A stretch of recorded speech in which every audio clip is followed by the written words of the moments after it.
Hola, bienvenidos y bienvenidas a un nuevo episodio en el canal Sentidos Cristianos. Esperamos que se encuentren muy bien. El día de hoy tenemos un capítulo que continúa del capítulo anterior, en el cual estuvimos respondiendo a uno de nuestros seguidores, ¿no? Ajá. En el capítulo anterior veíamos que había una pregunta que decía, ¿por qué hay un cambio de actitud entre el Dios del Antiguo Testamento y el Dios del Nuevo Testamento? Sin embargo, hablábamos un poquito la semana pasada de que no es que haya un Dios diferente de antes y de ahora, sino que Dios es uno y Dios es el mismo ayer, hoy y siempre, ¿no? Y que en Él no hay cambio, ni mudanza, ni sombra de variación, dice la palabra, que Él es el primero y Él es el último, ¿no? El alfa y el omega, el principio y el fin. Entonces, hablando de ese Dios, bueno, hoy día vamos a hacer la segunda parte de este episodio, en donde vamos a ver que no ha cambiado el Dios, sino nosotros tenemos un pacto nuevo, tenemos un pacto del Antiguo Testamento y un pacto del Nuevo Testamento. Y hoy un poco vamos a hablar de qué es el pacto y de qué trata, ¿sí? Ajá. Geraldine, por favor. Para los que no han escuchado del tema del pacto, ¿ok? O a qué le llamamos el pacto, o el primer pacto es un acuerdo, ¿no? Un pacto, yo pacto con Mari, no, no sé, ir a tal lugar, ¿no? Es un acuerdo que yo estoy quedando con él. Pero en este caso, en el primer testamento, en el Antiguo Testamento, todos hemos escuchado acerca de los mandamientos, ¿no? Los 10 mandamientos que nos enseñan en la escuela. Que no eran 10. Que no eran 10. ¿Cuántos eran, Mari? No, 613. 613 mandamientos. ¿no? Entonces, es el primer acuerdo que Dios hace con el hombre. Ajá, hace con el hombre, que nosotros tenemos que cumplir esos mandamientos, ¿no? Para estar en el Señor, para estar en su presencia, para estar bendecidos, ¿no? Ese es el primer acuerdo. A lo que llamamos nosotros el primer pacto que tiene Dios. Dios nos manda a regirnos en base a eso. Sin embargo, luego, ¿no? Que viene Jesús, que viene el Mesías, ese acuerdo, hay uno nuevo. Eso es lo que vamos a ver el día. Exacto. El pacto nuevo, ¿no? Entonces, pero toda la Biblia nos habla también de Jesús, o sea, toda nos hablaba del Génesis, vemos la profecía de un Mesías, de un Salvador, y ese se cumplió cuando Jesús pues vino de la Virgen María, ¿no? Y nació como hombre, pero él nació como un niño en un pesebre, sabemos todos qué pasó, ¿verdad? Y este Dios tenía que venir a este mundo, porque dice la palabra que todo se cumplió para que Él pueda estar y para que nosotros podamos ser salvos. Sin Jesucristo, nosotros no podríamos llegar a la salvación. Y eso es el pacto nuevo, es la gracia de Dios, su gracia derramada. Y ahí viene otra pregunta, ¿no? ¿Qué es la gracia? ¿Qué es la gracia? ¿Qué es la gracia? Creo que para poder conocer un poco acerca de qué es la gracia, podemos ir a Efesios 2, 8, 9, ¿no? Vamos a Efesios 2, 8, 9, donde nos dice que por gracia sois salvos, por medio de la fe. Nosotros somos salvos, dice, por gracia, pero nosotros tenemos que tener fe, es lo que nos dice el libro de Efesios, capítulo 2, versículo 8, ¿no?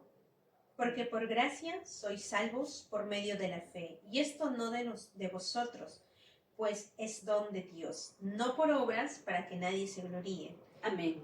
No por obras, porque la gente dice, no, pero es que yo me porto bien y por eso voy a llegar al cielo, ¿no? Entonces la palabra muy claro lo dice, no por obras para que nadie se gloríe de lo que está haciendo. Entonces la gracia la gracia es un favor inmerecido, hablábamos que es un favor inmerecido, un favor que yo no merecía. Un regalo. Un regalo, exacto, pero el Señor le complació darnos esa gracia. Pero esa gracia, como María ahora decía, ¿no? Esa gracia, ¿para quién está? ¿Cómo accedemos a esa gracia? ¿Cómo accedemos, no? Entonces, un poco podemos ir a Juan, capítulo 3, verso 16, donde dice, porque de tal manera amó Dios a este mundo que envió a su Hijo unigénito para que todo aquel que en Él crea, no se pierda, mas tenga vida eterna. Así es. Entonces, la gracia está para toda la humanidad. Por eso dice el verso, ¿no? Porque de tal manera amó Dios este mundo que envió a su Hijo unigénito para que todo aquel que en Él, Jesús, en Él, Jesucristo, crea, no se pierda, mas tenga vida eterna. Entonces, la gracia está disponible para todos. ¿Qué es la gracia? Es un regalo, como ustedes lo han dicho, ¿no es cierto? es un regalo inmerecido, es un favor inmerecido. Entonces, esa gracia, ¿cómo yo accedo a esa gracia? Sería importante, ¿no? Mirar Sí. cómo accedemos. Algo tenemos que hacer, dice, tener fe. Aquí yo quiero aclarar algo para ir recapitulando, ¿no? O Ajá. sea, y esa es la diferencia que vemos. No es una diferencia en Dios, sino que ahora en este nuevo pacto, el nuevo trato que hablábamos, en el Antiguo Testamento hablábamos de que estaban los mandamientos, ¿no? Y el trato, ¿qué pasaba cuando alguien pecaba, ¿no? Cuando alguien cumplía un mandamiento. Tenía que hacer una ofrenda, ¿no? En este caso eran los animales, un sacrificio, ¿no? Para no perdón del pecado, sino para Expiación de los pecados. expiación de los pecados, ¿no? Ujú. Pero luego viene el Mesías y hablamos de un nuevo pacto porque ya no tenemos que hacer sacrificios. Ahora actualmente no es que nosotros vamos, ¿no? Y sacrificamos animales, ¿no? Porque ya hubo un sacrificio. Exacto, y ese es el punto que iba a llegar. Mari, por favor. Porque ya hubo un sacrificio. Una de las cosas que contaba Cintia al inicio era que en toda la historia que vemos en la Biblia, vemos a Jesús y cómo se van dando manifestaciones, ¿no? Y también hay profecías de lo que vino a ser Jesús y quizá un cumplimiento. Pero una de las cosas que ocurría es que para que uno haga la expiación de pecados, uno tenía que sacrificar un cordero, ¿no? Y había una característica con ese cordero que tenía que ser limpio, no tenía que tener imperfecciones, ¿no? Que lo vemos en la palabra, que cuando viene Jesús, ¿no? Jesús es Dios, es el cordero, y ya él ha hecho el sacrificio que se hacía antiguamente, ¿no? Pero ahora con la diferencia de que es para perdón de pecados, ¿no? Una de las cosas para poder acceder a la gracia es poder aceptar, reconocer a Jesús como nuestro Señor, nuestro Salvador, tener fe en Jesucristo, ¿no? Pero también una de las cosas que nos preguntábamos era, ¿qué ocurre, no? Porque nosotros hemos conocido a personas, hemos visto, ¿no? Que hay personas que dicen, bueno, yo soy salvo por gracia, ¿no? Y en el salvo por gracia sabemos que cuando uno cree en el Señor y le da permiso para que Él entre en su vida, Jesús transforma todo, ¿no? Y sobre todo, ¿para qué? Para que nosotros mostremos al Padre, ¿no? Bien. Nosotros somos hechos nuevas criaturas, ¿no?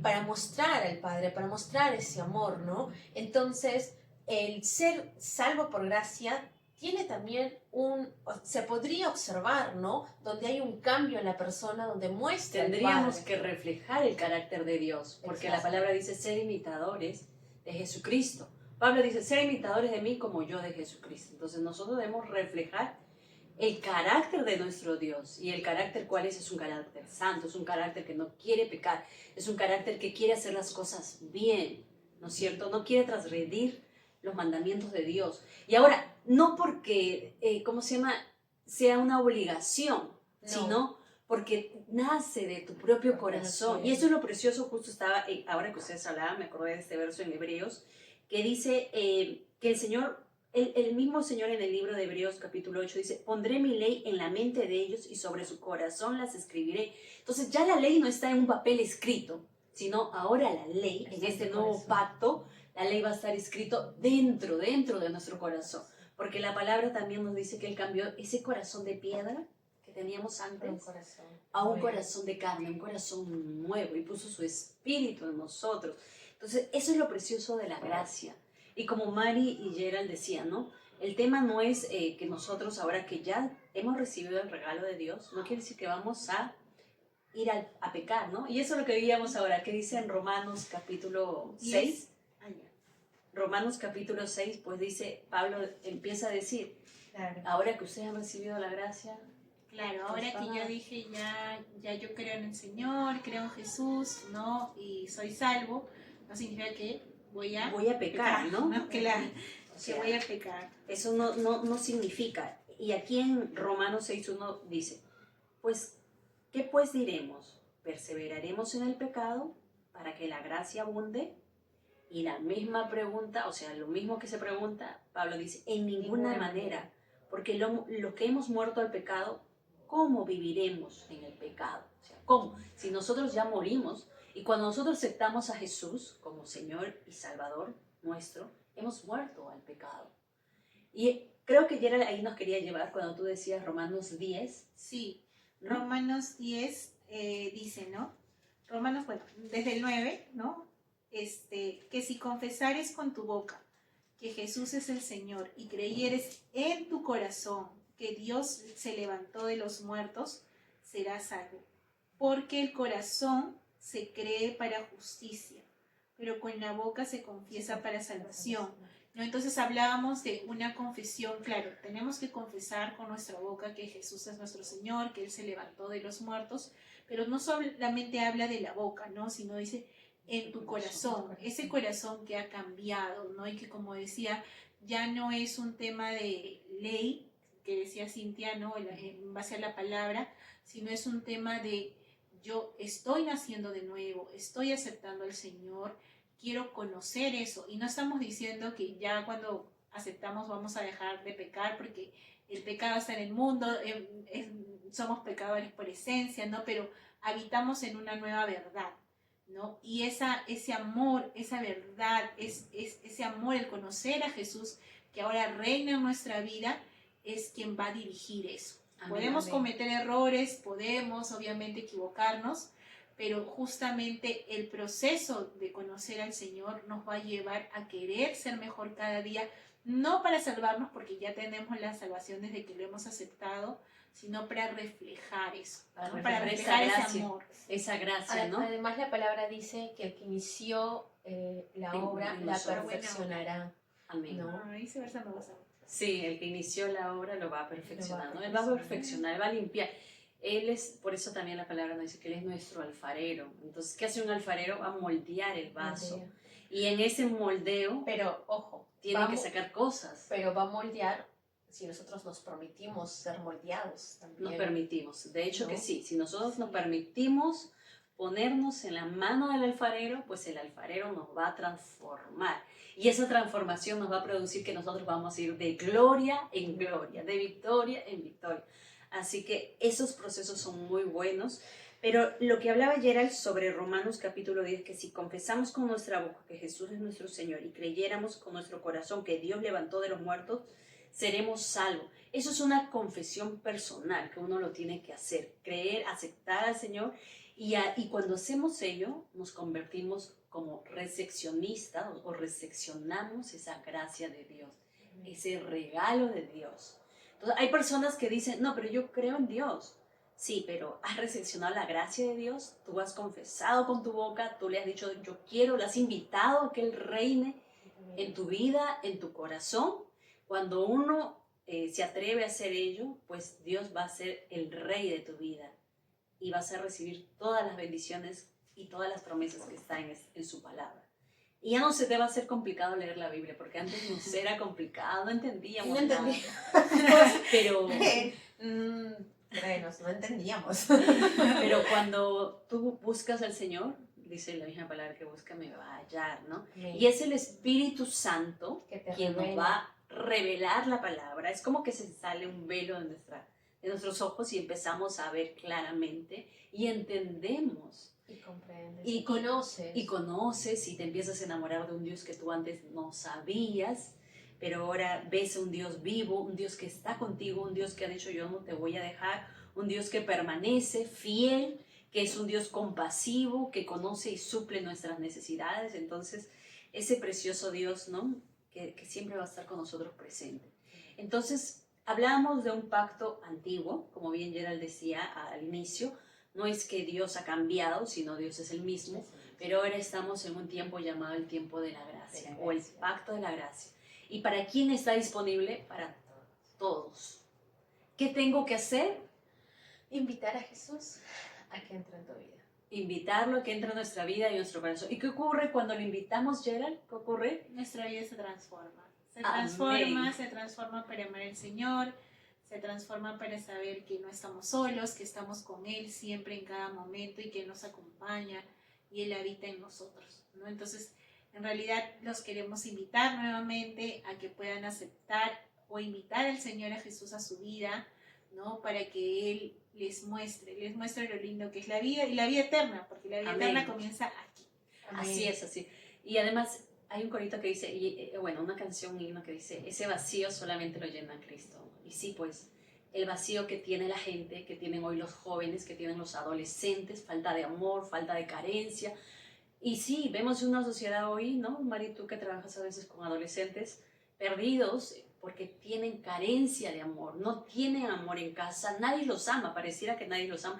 Ellos se sienten así, pero ese vacío que uno tiene en su vida y a veces uno nace, crece y empieza una vida ya de adulto también teniendo ese vacío y piensa que refugiándose en personas o en cosas materiales va a llenar ese vacío. Y créelo, nada va a llenar el vacío, solo Cristo es el único que puede suplir esa necesidad, ese vacío que hay dentro. Una de las cosas también que a veces escuchamos es que si has probado todo y aún no has probado a Jesucristo, Pruébalo. Prueba a Cristo, te ¿no? invitan a que se pruebe, a que invites a Jesucristo a tu vida. Sí, así que los invitamos. Bueno, ya estamos por finalizar. Esperamos que hayamos atendido sus respuestas. Y claro, si hay otras preguntas, háganlo, déjennos saber los comentarios y nosotros pues nos estaremos preparando también para poder responder esas preguntas. Y les agradecemos a toda la audiencia, ¿no? Que también puedan ustedes pues estos videos compartir. Simplemente nosotros somos portadores de la palabra de Dios, nada más, somos siervos inútiles que a través de estos canales de comunicación podemos transmitir, si tú no conoces al Señor, podemos transmitir, no queremos transmitir ninguna religión, lo que queremos transmitir es a Cristo vivo, Cristo que te ama, Cristo, un Dios que sana, que salva, que restaura y un Dios que tiene el control de todo. Solamente tú atrévete a poner tu vida en la mano del Señor y verás resultado. Entonces, nada más con ello, ya nos tenemos que despedir. Muchas bendiciones. Dios Así bendiga, precioso, cuídense. Dios lo bendiga. Hasta luego.